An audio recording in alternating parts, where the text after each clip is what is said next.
मोक्षदा एकादशी व्रत कथा। युधिष्ठिर बोले, देव देवेश्वर, मैं पूछता हूँ, मार्गशीर्ष मास के शुक्ल पक्ष में जो एकादशी होती है उसका क्या नाम है? कौन सी विधि है तथा उसमें किस देवता का पूजन किया जाता है? स्वामी, यह सब यथार्थ रूप से बताइए। श्री कृष्ण ने कहा, नृपश्रेष्ठ, मार्गशीर्ष मास के कृष्ण पक्ष में उत्पत्ति नाम की एकादशी होती है, जिसका वर्णन मैंने तुम्हारे समक्ष कर दिया है।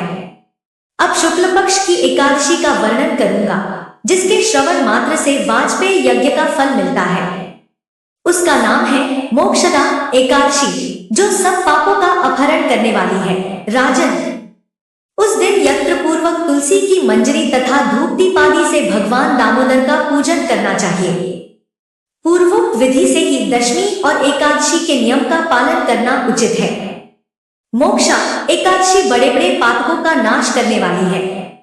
उस दिन रात्रि में मेरी प्रसन्नता के लिए नृत्य, गीत और स्तुति के द्वारा जागरण करना चाहिए। जिसके पितर पापवश नीच योनि में पड़े हो, वे इसका पुण्य दान करने से मोक्ष को प्राप्त होते हैं। इसमें तनिक भी संदेह नहीं है। पूर्वकाल की बात है, वैष्णवों से विभूषित परम रमणीय चंपक नगर में वैखानस नामक राजा रहते थे। वे अपनी प्रजा का पुत्र की भांति पालन करते थे। इस प्रकार राज्य करते हुए राजा ने एक दिन रात को स्वप्न में अपने पितरों को नीच योनि में पड़ा हुआ देखा। उन सबको इस अवस्था में देखकर राजा के मन में बड़ा विस्मय हुआ और प्रातः काल ब्राह्मणों से उन्होंने उस स्वप्न का सारा हाल कह सुनाया। राजा बोले, ब्राह्मणों, मैंने अपने पितरों को नरक में गिरा देखा है। वे बारंबार रोते हुए मुझसे कह रहे थे कि तुम हमारे तनुज हो, इसलिए इस नरक समुद्र से हम लोगों का उद्धार करो। द्विजवरों, इस रूप में मुझे पितरों के दर्शन हुए हैं। इससे मुझे चैन नहीं मिलता। क्या करूं, कहां जाऊं? मेरा हृदय रुंधा जा रहा है।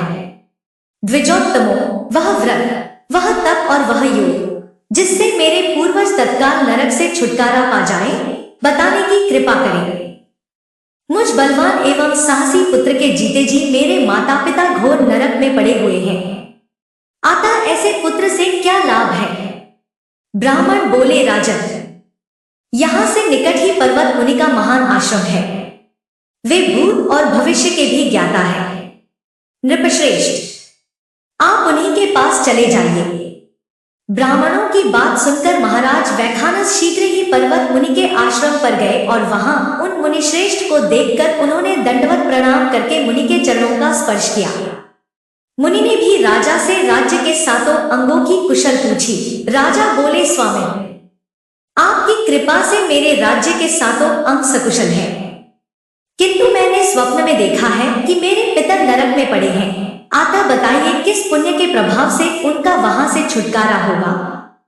राजा की यह बात सुनकर मुनिश्रेष्ठ पर्वत एक मुहूर्त तक ध्यानस्थ रहे। इसके बाद वे राजा से बोले, महाराज, मार्गशीर्ष मास के शुक्ल पक्ष में जो मोक्षदा नाम की एकादशी होती है, तुम सब लोग उसका व्रत करो और उसका पुण्य पितरों को दे डालो। उस पुण्य के प्रभाव से उनका नरक से उद्धार हो जाएगा। भगवान श्री कृष्ण कहते हैं, युधिष्ठिर, मुनि की यह बात सुनकर राजा पुनः अपने घर लौट आए।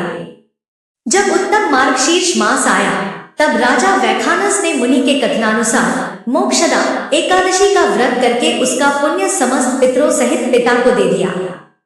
पुण्य देते ही क्षण भर में आकाश से फूलों की वर्षा होने लगी। वैखानस के पिता पितरों सहित नरक से छुटकारा पा गए और आकाश में आकर राजा के प्रति यह पवित्र वचन बोले, बेटा, तुम्हारा कल्याण हो। यह कहकर वे स्वर्ग में चले गए।